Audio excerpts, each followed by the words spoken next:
Hello, YouTubers. Joe Kersey here on Thursday. No, I'm sorry. Friday, April 3rd,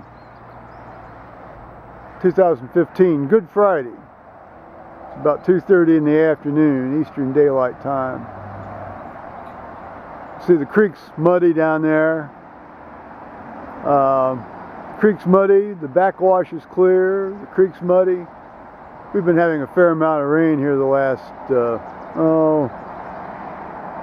well, actually started around about 24 hours ago. Started yesterday afternoon.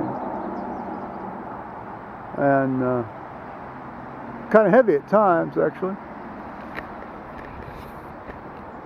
Enough of a weather report. I haven't put anything up for a few days. I've been, well, I've had my mind and heart on other matters. It's 60 degrees here, apropos of not what I was about to say. It's still raining a bit. Well, it is raining. It's Holy Week, and the last 2 years, for various reasons, I've not fully participated in the Holy Week services. I've, of course, gone to the Monday, Thursday, maybe, well, on one, and I didn't the other year, and then, of course, they go to they have an Easter Vigil. One year they didn't have an Easter Vigil, and of course go to the Easter Sunday service, of course. But a couple of the years before that, I had fully participated. Gone. Well, actually, 3 or 4 years before that, I'd gone every service, every night. 7 o'clock every night to all the services. But I didn't the last 2 years, and so this year I decided I'm going to go back and do it right. It is starting to rain now.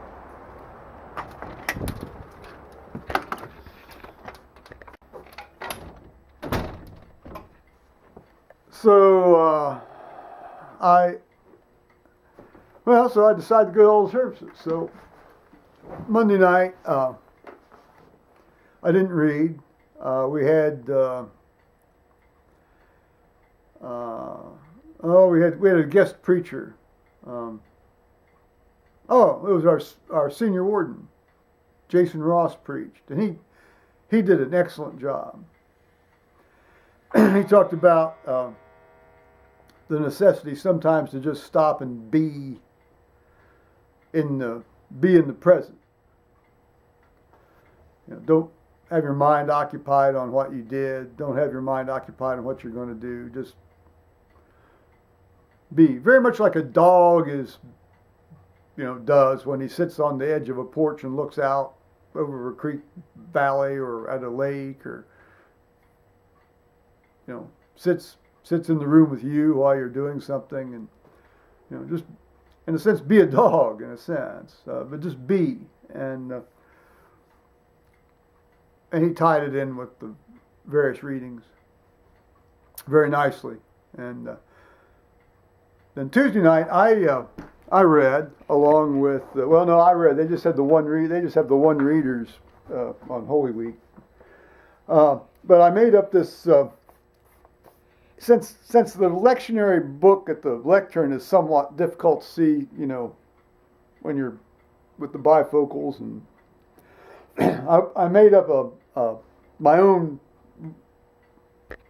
notebook reading book with it. I printed the stuff out, with wide spaces and fairly good sized print. Then you can just sort of, flip it, And so there was the Exodus reading, and then there's always a psalm that you sort of lead the congregation in, depending on how that works out. Various ways to do that. You can alternate verses. You say it, they say it. You say it, they say it, or you can read in unison, that sort of thing. Then there's an asterisk. You can do something with the asterisk if you want. And then the last reading that night was the 1 Corinthians, and then of course then you do the prayers of the people. And that was actually Thursday. That was yesterday. That was Monday, Thursday, and then Then at the end of that service, then you read the Psalm 22 in its entirety, and they stripped the altar. So that was,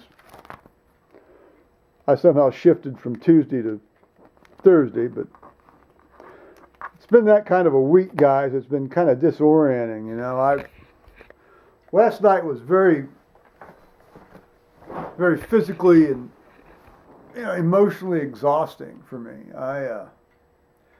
I mean, you're on your feet a lot. You know, they were washing feet. I had to sort of be the towel attendant. You know, I cruciferred. At the end of the service, you're up there and you read this long psalm, and the lights are going down, and of course you sort of key yourself up to do a good job, you know. And so when I got home around a little after 9 o'clock, and you know, it was time to have like 3 beers, and I chopped up some food and I made a meal. I didn't get to bed till 12:30 in the morning.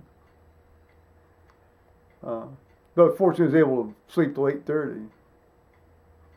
So I'm feeling pretty good now. I mean, I'm obviously going to go tonight. It's at 7 o'clock, so I leave here around 6:20, well, 6:15. I don't read. One of our former organist is preaching tonight, and if it weren't for her, I probably wouldn't go tonight. Since on Saturday I'm doing. My judge friend and I are reading at the Easter Vigil, and you know, we're going to do the Genesis. The Genesis creation story, and then of course then there's Psalm 136 after that, and then my judge buddy will read the Exodus story, you know, the story of the crossing of the Red Sea. That's read every Easter Vigil. That's the one that always gets read. And then there's a canticle, the Song of Moses, and then we're going to do Isaiah 55, salvation offered freely to all. And I'm going to read that one, and then do the first song of Isaiah, and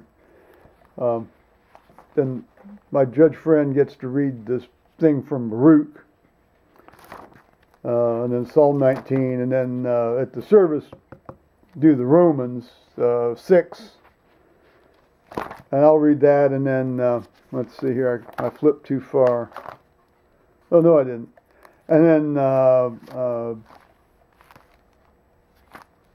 then we'll do. I'll do the. Let's see. No, he'll do the prayers of the people then, since he's doing. You know, since the way we're alternating readings. And then where did I put my? There it is. And here's my little prayers of the people addendum that when I do them, I stick this in.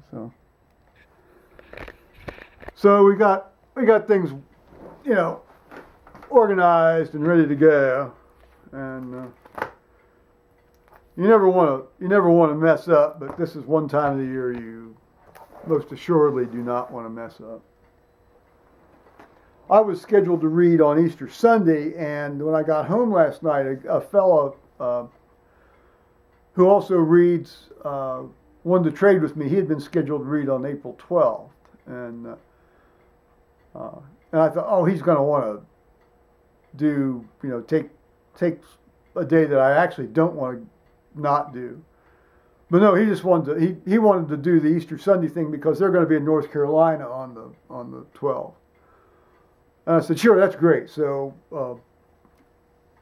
that takes the heat off a little bit on having to be in top-notch form on Sunday morning after being there, you know, Saturday night.